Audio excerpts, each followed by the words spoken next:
say something? Sup?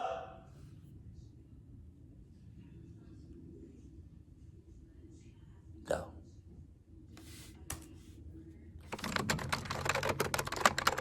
My true horror experience in a gas station. Jesus. When I was about 14 years old, my dad and I took a road trip to Nevada to visit my uncle. Okay.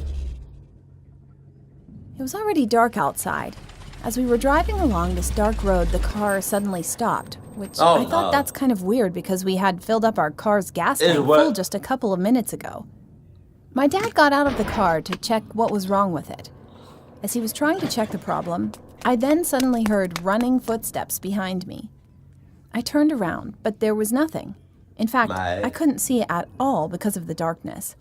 Maybe I just misheard it, thinking like this when I shrugged it off and the car suddenly rumbled, and I knew that meant it was turning back on.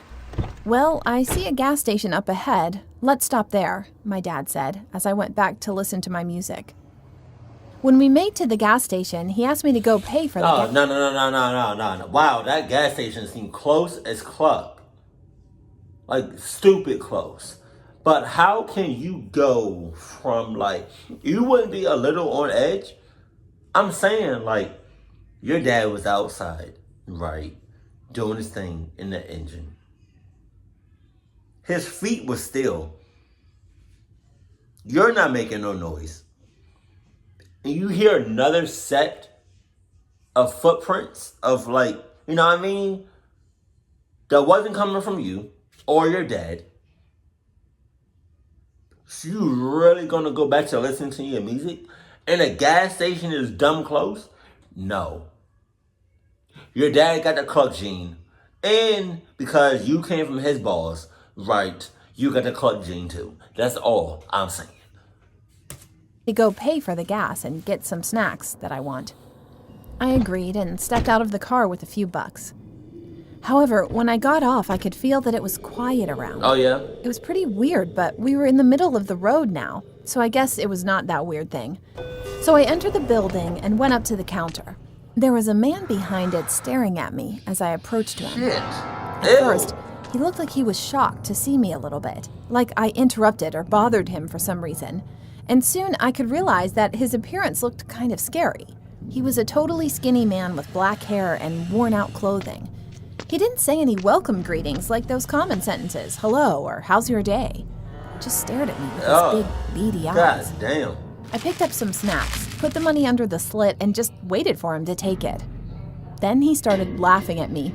Hey kid, you know what? I'm not the one who works here.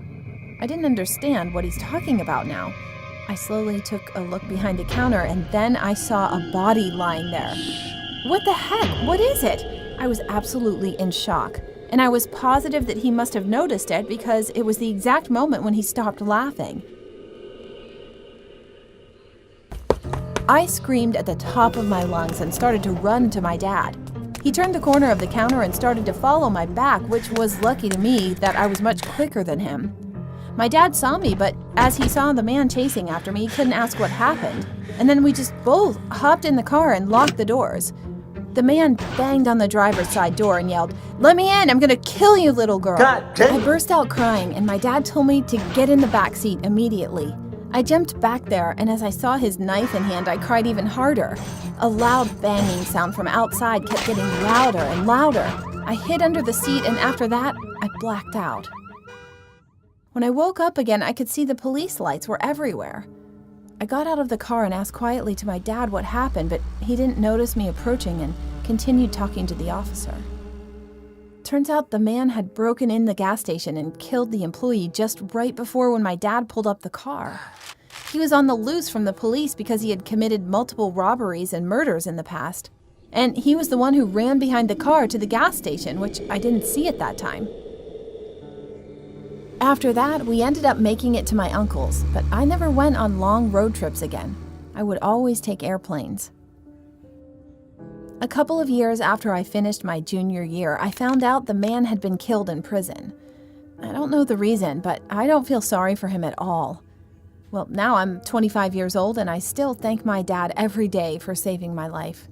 But I also wonder what would have happened if I couldn't run fast. Why? Or if my dad wasn't there. Why would you wonder that? Why would you wonder that? Just why? That's all I want to know. Why would you wonder that? That's something. No, you don't. No. Only a clucky would wonder something like that. Any regular person that's a non-clucky would just go about their business. And why? It didn't even seem like they even tried to attempt to drive off. It seemed like the car was working just fine. I mean, after like the dad, did something to fix the problem, it seemed like the car was just working just fine. Like, why wouldn't, did you get your snacks? I don't know. The snacks wouldn't be, I feel like, that important concerning your situation or the situation that you had. But come on.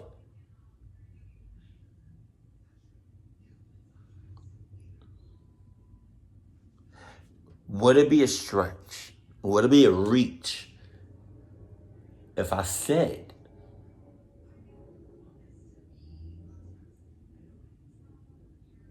the dad ain't a person that committed those crimes or be in cahoots? Would that be a stretch? It's a bit of a reach, but just saying. I wouldn't put it past you, though. I'm not going to rule it out, though. But that was convenient as close as gas station. That's all I'm saying. But keep it cool, keep it classy, and I love you. Stay happy. My family.